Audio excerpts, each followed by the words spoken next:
Trump touting successes in the Iran war. We're winning very decisively.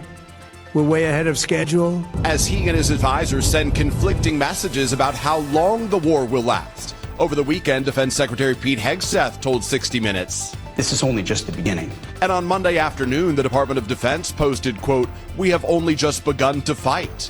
But around the same time, the president told CBS News, "I think the war is very complete, pretty much." And soon thereafter said this. I think you'll see it's going to be a short-term excursion. Short-term. Sure. While also adding that the U.S. would not relent. We've already won in many ways, but we haven't won enough. Later in the day, he was asked whether the war was just beginning or complete. Well, I think you could say it both.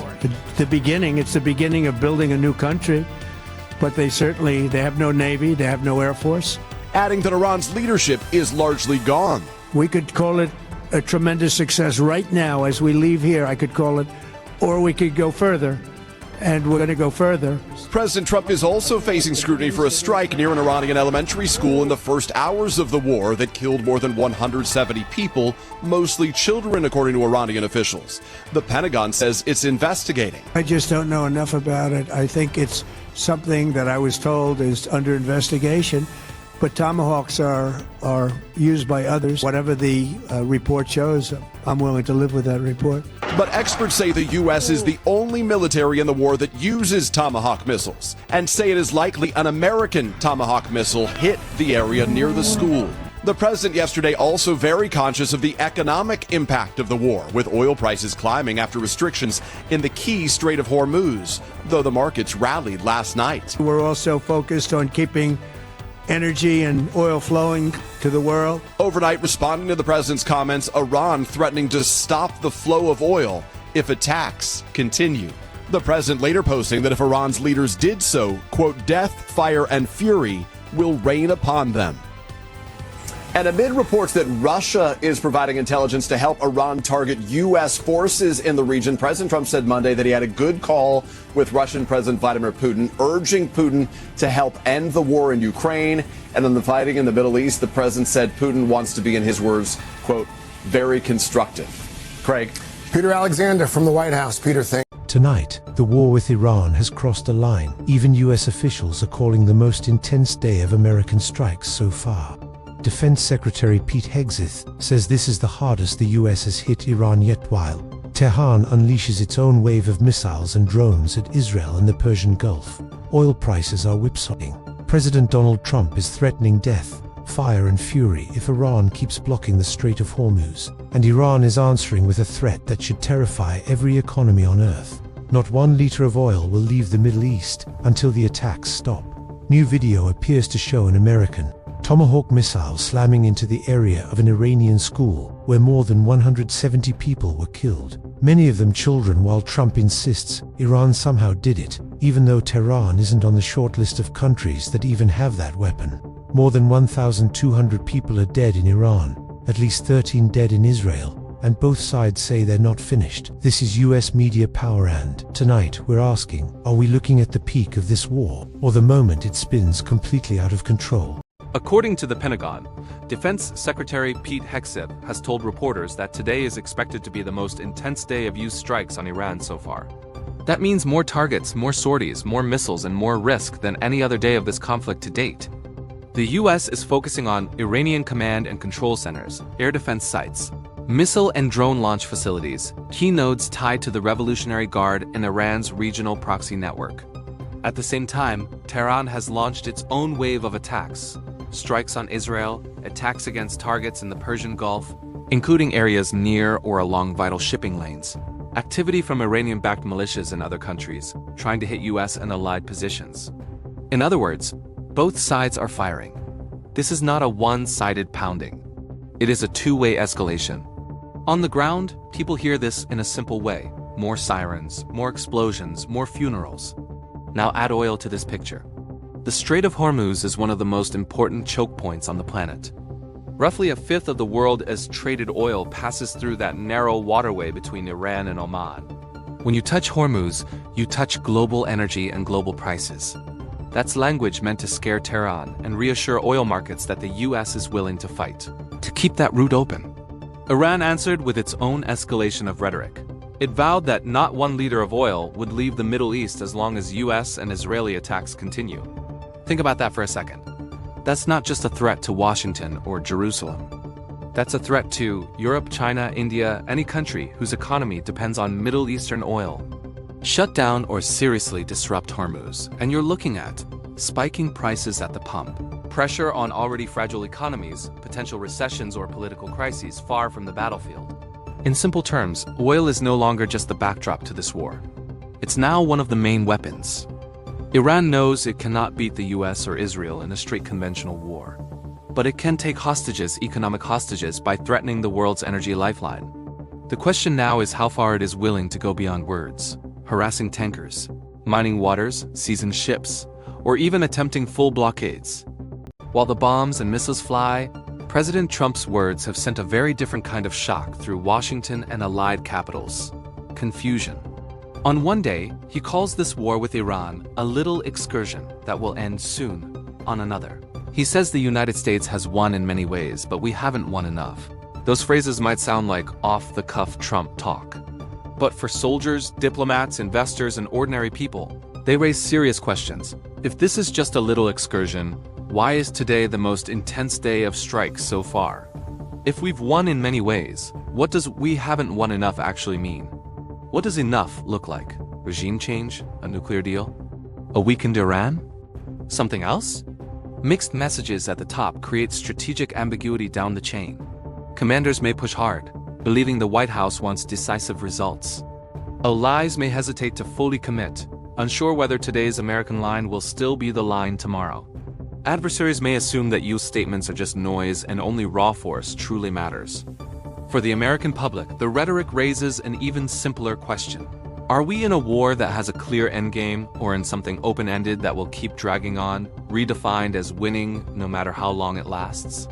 Perhaps the most disturbing detail of this entire conflict is the reported strike on an Iranian school, where more than 170 people were killed, including many children. Now, newly surfaced video appears to show what experts say looks like an American Tomahawk cruise missile hitting the area of that school.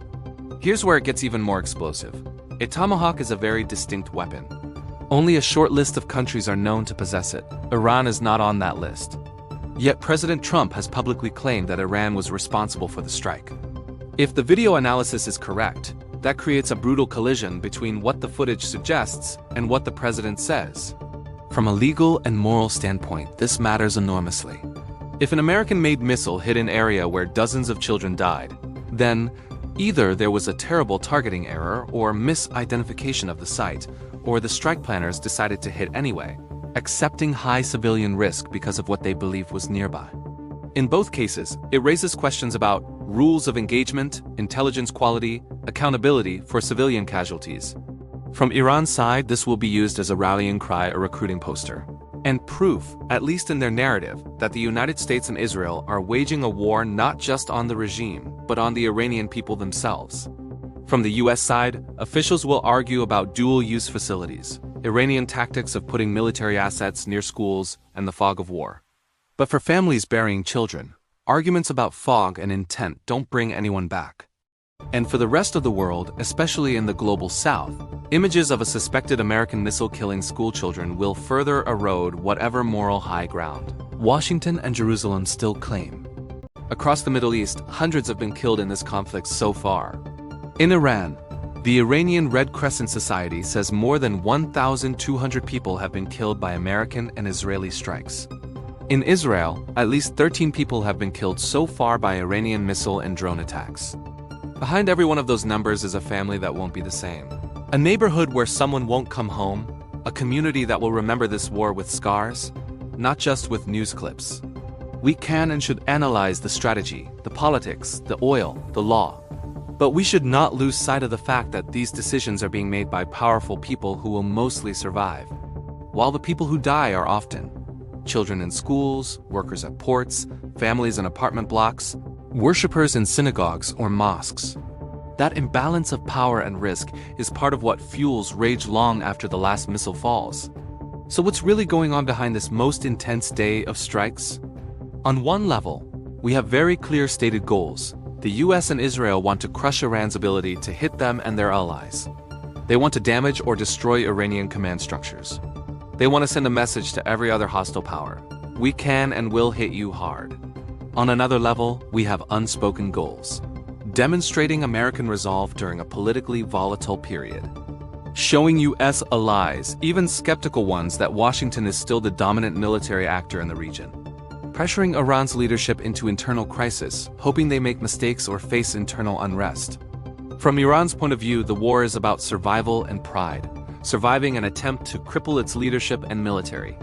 Proving to its own people and the region that it won't fold under pressure.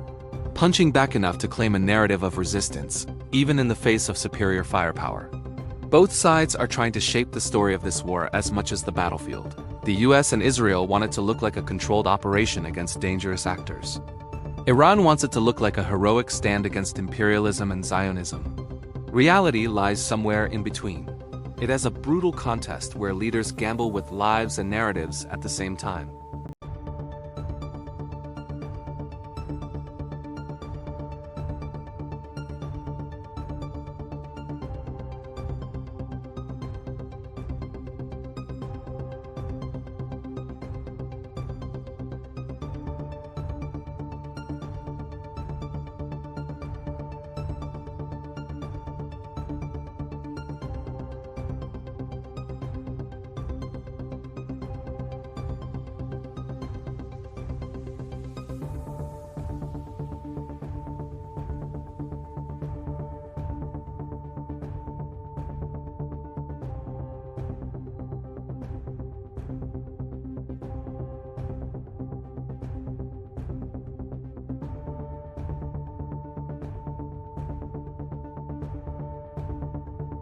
As we close, zoom out for a second.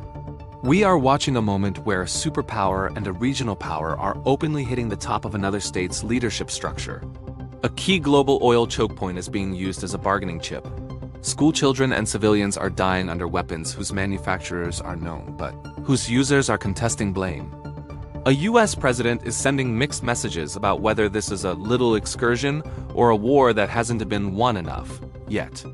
In other words, some of the guardrails that once seemed to define how wars are fought are bending, maybe breaking. For people in the Middle East, this isn't theory. It's sirens and funerals. For people outside the region, it could soon be higher gas prices, turbulent markets, new terror threats, new refugee flows.